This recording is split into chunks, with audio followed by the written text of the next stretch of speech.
অনেক বছর পরে আজকে আমি আমার ঘরের জন্য ফার্নিচার কিনতে আসলাম। পুরা ঘরের ফার্নিচার চেঞ্জ করব। তো কোথা থেকে ফার্নিচার কিনবো এবং কত টাকা নিবে সেটাই আজ আপনাদের সাথে শেয়ার করব। তো তার আগে আমি একটি কথা বলে নিই। আল্লাহ পাকের অশেষ রহমত এবং আল্লাহ পাকের খুব দয়া। আমি ভেবেছিলাম যে নতুন মেকওভার রানিং করার পরে হয়তো 1-2 বছরের ভিতরে কোনো কেনাকাটা করতে পারবো না। কিন্তু আলহামদুলিল্লাহ আল্লাহ পাকের অসংখ্য বরকত এবং অসংখ্য দয়া বা খুবই দয়া, যার কারণে আল্লাহ পাকের রহমতে মেকওভার রানিং করার 4 মাসের মধ্যেই আমি কিন্তু ঘরে ফার্নিচার কিনতে পারতেছি। তো যাই হোক, এটা হচ্ছে আমার পুরাতন খাট, যেটার সাথে অনেক সুখ এবং দুঃখের স্মৃতি আমার এবং আবরারের জড়ানো। তো ফার্নিচার কিনতে আমি চলে যাচ্ছি মিরপুর 2 স্টেডিয়ামে। তো রাস্তায় একটু জ্যাম ছিল আর আমি অবশ্য সন্ধ্যার দিকে বের হয়েছি, যেহেতু মেকওভারের কাজ থাকে। আর সাথে আপনাদের সাথে একটু আমার আইল্যাশ এক্সটেনশন শেয়ার করলাম। ফুল জানুয়ারি কিন্তু কেকে মেকওভার দিচ্ছে আইল্যাশ এক্সটেনশন মাত্র 1500 টাকা। অফারটি পেতে হলে কেকে মেকওভারে চলে আসতে হবে। তো আমি চলে আসলাম মিরপুর 2। মিরপুর 2-এ কিন্তু খেলা শুরু হবে 3-4 দিন পরে। তো স্টেডিয়াম যেটা, সেটা কিন্তু খুব সুন্দর করে আলপনা করে সাজিয়ে ফেলেছে, আপনারা অলরেডি দেখতেছেন। তো ফার্নিচার দেখার জন্য আমি বেশ কিছু কেনার জন্য বেশ কিছু শপ ভিজিট করলাম। তো প্রথম যে শপটা আমি ভিজিট করেছি, এই শপের ফার্নিচার আমার অত বেশি একটা পছন্দ হয়নি, আবার একেবারে অপছন্দও হয়নি। এটা অপশনাল হিসেবে রেখেছিলাম। অ্যাকচুয়ালি সবার পছন্দ তো সব রকম হয় না, যেটা সত্যি কথা। তো এই ফার্নিচারটার শপের নাম ছিল মা ফার্নিচার। এটা আমি রেখেছিলাম অপশনাল হিসেবে। এখানেও ভালো ভালো ফার্নিচার ছিল বাজেটের ভিতরে, এবং চয়েসেবল জিনিস খুঁজে পাওয়া কিন্তু খুবই দুষ্কর। বাজেট অনুযায়ী প্রোডাক্ট মানে চয়েস করা খুবই একটু টাফ হয়ে দাঁড়ায়। তো এই জন্য একটু মূলত ঘোরাঘুরি ছিল, বেশ কয়েকটা দোকান আমি ভিজিট করেছি। তো অবশেষে যে দোকানের প্রোডাক্ট আমার পছন্দ হয়েছে বা যে দোকানের ফার্নিচার আমার পছন্দ হয়েছে, সেই দোকানের ভিডিও আপনাদের সাথে শেয়ার করতেছি। তো সেকেন্ড যে শপটায় গিয়েছিলাম কমফোর্ট, এখানকার ফার্নিচারও আমার পছন্দ হয়নি বলতে এখানেও খুব সুন্দর সুন্দর ফার্নিচার ছিল, বাট আমার বাজেটের ভিতরে কোলা ছিল না, যেহেতু আমি বুড়া ঘরের ফার্নিচার কিনবো। তো এখান থেকে আমি বেশ কিছু ফার্নিচার দেখে অবশেষে চলে গেলাম ফাইনাল শপে, যেখান থেকে আমি আমার ফার্নিচার নিব। ফার্নিচার জিনিসটা কিন্তু ঘরের সৌন্দর্য ফুটিয়ে তোলে।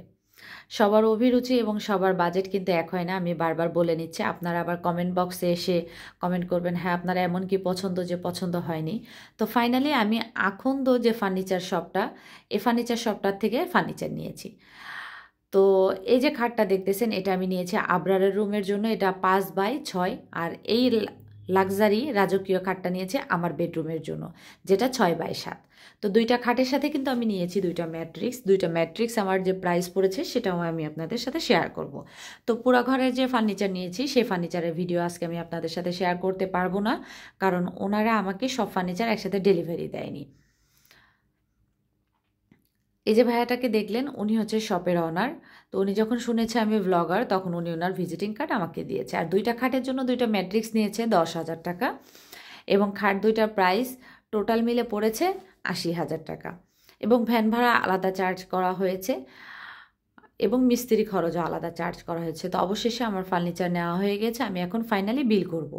তা আল্লাহ পাকের অশেষ রহমত এবং খুব বেশি আনন্দ এবং খুশি, আল্লাহর দরবারে হাজার হাজার কোটি কোটি শুকরিয়া আদায় করি যে আমি আমার আশা বা স্বপ্ন এত বছর পর আবার পূরণ করতে পারলাম। এত বছর পরে ঘরের ফার্নিচার চেঞ্জ করতেছি খুবই আনন্দের সাথে। তো টোটাল 80,000 টাকা ওনাকে ফুল পেমেন্ট করে দিয়ে দেওয়া হয়েছে, শুধুমাত্র খাটের বিল। আর বাকি যে ফার্নিচারটা ছিল সেটার জন্য আমি কিছু অ্যাডভান্স পেমেন্ট করে দিয়েছি, আর এটা হচ্ছে রিসিট। তো যেহেতু প্রচুর হাঁটাহাঁটি পড়েছে, এই জন্য আমি খেতে চলে আসলাম হাংরি গেস্টে, যেটা স্টেডিয়ামের সাথে। এখানে আমি হালকা পাতলা কিছু খাবার খাবো, যেখানে হচ্ছে অন্থন, রেগুলার অন্থন এবং স্যুপ আমি অর্ডার করেছিলাম, সেটার প্রাইস এসেছিল 1500 টাকা। তো স্যুপ এবং অন্থন খেয়ে ক্লান্তি দূর করে নিলাম, কারণ আমার এখনও অনেক বেশি কেনাকাটা বাকি আছে, যেটা হয়তো ভিডিওতে শেয়ার করব না বা করতে পারবো না। পরবর্তী আমার বাকি ফার্নিচার দেখতে হলে কিন্তু কমেন্ট করতে হবে, অবশ্যই আমি বাকি ফার্নিচারের ভিডিও আপনাদের সাথে শেয়ার করব। নতুন খাট নিব বা বেড নিব, বেডশিট নিব না সেটা কিন্তু হতে পারে না। তো দুইটা বেডের জন্য আমি দুইটা বেডশিটও নিয়ে নিলাম। বেডশিট আমার বেশি খোঁজাখুঁজি করতে হয়নি, উনি আমাকে 4টা বেডশিট দেখিয়েছে, অলরেডি 2টা অলমোস্ট আমার পছন্দ হয়ে গিয়েছে। তো এই মেরুন কালার বেডশিটটা আমি নিয়েছি, আর ফার্স্টে যেটা দেখিয়েছিল ওইটা নিয়েছি। 2টা বেডশিট পড়েছে 1500 টাকা।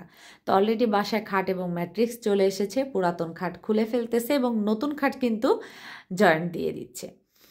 সাথে আমি টেনশনে ছিলাম যে ভেলভেটের কাপড় কিভাবে পরিষ্কার করব নোংরা হয়ে গেলে, তো সেটারও টেনশন নেই, ওনারা কিন্তু আমাকে সেটারও সহজ উপায় দেখিয়ে দিয়েছে। আর আবরারের রুমের জন্য আমি হোয়াইট এবং গোল্ডেন এই কারণে নিয়েছি, আবরারের বেস্ট চয়েস হচ্ছে হোয়াইট, এবং আবরার খুব সিম্পল জিনিসই পছন্দ করে এবং আমিও আবরারকে খুব সিম্পল জিনিস দিতেই পছন্দ করি।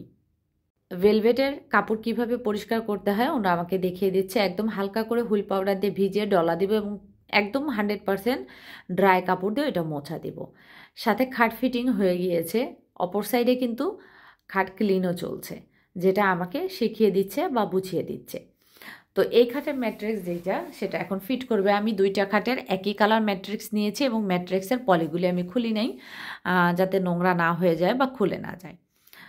তো খাট ফিটিং করা শেষে ওনারা চলে গিয়েছে এবং বেডশিট আমি এখন নিজে বিছিয়ে নিচ্ছি। তো প্রিয় ভিউয়ার্স, আপনাদের কাছে আমার ভিডিও কেমন লাগলো অবশ্যই আপনাদের মূল্যবান মতামত জানাবেন। আর আজকে আমি অনেক খুশি যে এত বছর পরে আমি আমার পুরা ঘরের ফার্নিচার চেঞ্জ করতে পারতেছি। তো আজকের মতো বিদায় নিব এখানে, দেখা হবে পরবর্তী নেক্সট কোনো ভিডিওতে। ততদিন সবাই সুস্থ থাকুন, ভালো থাকুন। আর আমার ঘরের কিন্তু বাকি ফার্নিচার দেখতে হলে অবশ্যই কমেন্ট করতে হবে যে বাকি ফার্নিচারের ভিডিও আমরা দেখতে চাই, তাহলে আমি বাকি ফার্নিচারের ফুল টিউটোরিয়াল ভিডিও আপলোড দিব। শুধু খাট 2টা নয়, আমি কিন্তু পোড়া ঘরের ফার্নিচার কিনেছি। সাথে বিদায় নেব এখন, ততদিন সবাই সুস্থ থাকুন, ভালো থাকুন।